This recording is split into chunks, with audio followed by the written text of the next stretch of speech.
Teraz si ešte ukážeme jednu výbornú vec v Lectise.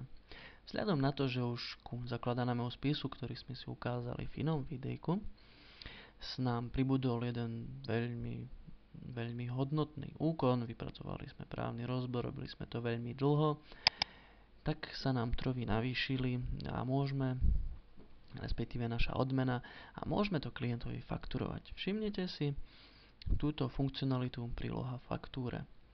Je dôležité, aby ste mali svoj prehľadač správne nastavený.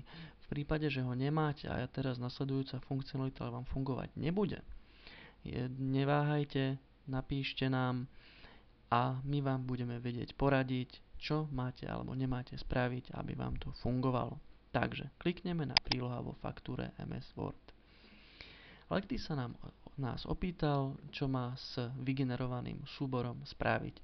Buď si to uložíme na disk, alebo si ho rovno otvoríme. My si teraz pre ukážku otvoríme. Tak.